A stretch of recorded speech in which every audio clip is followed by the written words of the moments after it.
ये देखिए, हम तस्वीर देख सकते हैं। इस तस्वीर में हम देख सकते हैं कि किस तरह से जो हमारे कमांडो हैं, मार्कोस कमांडो हैं, वो कैसे जहाज में दाखिल हुए थे। ये बहुत ही अहम तस्वीर है और इस ऑपरेशन की एक तरह से आप लाइव तस्वीर कह सकते हैं। कुछ देर पहले की यह तस्वीर है जब इस ऑपरेशन को अंजाम दिया गया और उसी से जुड़ी हुई तस्वीर इस वक्त हम आपको दिखा रहे हैं। किस तरह से देखिए, इसमें आपको नजर आएंगे।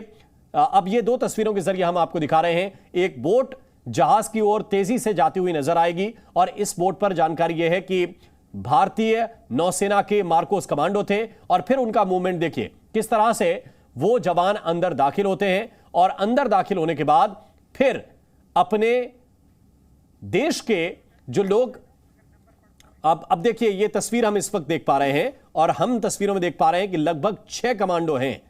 6 कमांडो हैं जो यहां पर दाखिल होते हैं। न सिर्फ दाखिल होते हैं, इस ऑपरेशन को सफलतापूर्वक अंजाम देने के बाद वापस भी लौटते हैं सभी क्रू मेंबर्स। बताया जा रहा है कि 6 क्रू मेंबर इस जहाज में थे, फंसे हुए थे। और ये देखिए, सीढ़ियों से चढ़ते हुए देखिए, जहाज की डेक पर ऊपर की तरफ चढ़ते हुए इन कमांडोज को आप देख सकते हैं। ये भारतीय नौसेना के मार्कोस कमांडो बहुत ही अनुभवी और इस तरह के ऑपरेशन को अंजाम देने में महारत रखने वाले ये वो कमांडो हैं जिन्होंने अपनी बहादुरी का परिचय देते हुए न सिर्फ 15 भारतीयों को सकुशल बचाया है, बल्कि यह भी बताया है कि भारतीय विशाल पांडे इस वक्त हमारे साथ हैं और उनके पास हम एक बार फिर से चलते हैं। विशाल, एक बार फिर से भारतीय नौसेना ने यह बताया है कि अगर उसको जानकारी मिले, अगर उसको खुले हुए ऑर्डर हों, तो फिर इस तरह के ऑपरेशन बहुत ही आसान है। देखिए बिल्कुल, और ये भारतीय नौसेना के मार्कोस जो कमांडो है उनकी बहादुरी की तस्वीरें भी इस वक्त जी न्यूज दिखा रहा है। कैसे सोमालिया के तट पर आईएनएस चेन्नई जो युद्धपोत है उसमें सवार भारतीय नौसेना के जवान पहुंचते हैं और बहुत ही बहादुरी के साथ 15 भारतीयों को सुरक्षित निकालते हैं, क्योंकि समुद्री जो डाकू है वो बड़ी संख्या में इस जहाज पर पहले से ही मौजूद थे। समुद्री डाकुओं ने इस जहाज को किडनैप किया था।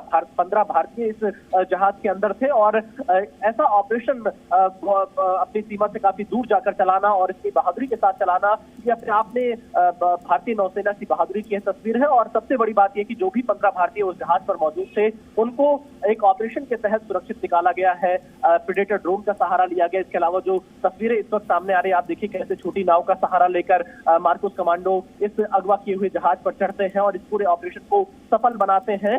किसी प्रकार का नुकसान उन 15 भारतीयों को नहीं हुआ है जो इस जहाज पर मौजूद थे। फिलहाल उन सभी 15 भारतीयों को सुरक्षित बचा लिया गया है भारतीय नौसेना की तरफ से। तो ये कह सकते हैं राम कि भारतीय नौसेना की ये बहादुरी की तस्वीर है, भारतीय नौसेना की ताकत की तस्वीर है। जो सोमालिया के तट पर भारतीय नौसेना ने पराक्रम दिखाया है उसकी वजह से ही। बहुत बहुत शुक्रिया, बहुत बहुत धन्यवाद विशाल आपका इस पूरे अपडेट के लिए। ये तस्वीरें जो इस वक्त आपको दिखा रहे हैं ये इसी ऑपरेशन से जुड़ी हुई तस्वीरें हैं और इस ऑपरेशन को किस तरह से मार्कोस कमांडो ने अंजाम दिया देख सकते हैं आपकी सीढ़ियों से। किस तरह से ये मार्कोस कमांडो यहां पर दाखिल हुए। देखिए, दौड़कर जाते हुए ये मार्कोस कमांडो अपनी पोजीशन लेते हैं क्योंकि इन्हें मालूम है कि इसके अंदर समुद्री लुटेरे हैं और वो किसी भी वक्त हमला भी कर सकते थे और इसीलिए जरूरी जो एसओपी हैं उनका पालन करते हुए, उनको उस प्रोसेस को फॉलो करते हुए ये सभी जवान धीरे धीरे आगे बढ़ते हैं। किस तरह से सीढ़ियों से चढ़ रहे हैं, कुछ जवान ऊपर हैं। तकरीबन 6 जवान हम इस तस्वीर में देख सकते हैं और उससे पहले जो हमने तस्वीर देखी उसमें देखा कि एक बोट किस तरह से वहां पर दाखिल हो रही है और इस जहाज के पास पहुंच रही है। इन जवानों की वीरता और आईएनएस चेन्नई के अद्भुत पराक्रम की वजह से यह ऑपरेशन सफल रहा है और इस ऑपरेशन के बाद 15 के 15 भारतीय सकुशल बचा लिए गए हैं। जानकारी यह है कि भारतीय नौसेना के आक्रामक अंदाज को देखकर समुद्री लुटेरे जो हैं वो भाग खड़े हुए और 6 क्रू मेंबर समेत 15 भारतीय सुरक्षित बचाए गए हैं। जी न्यूज़।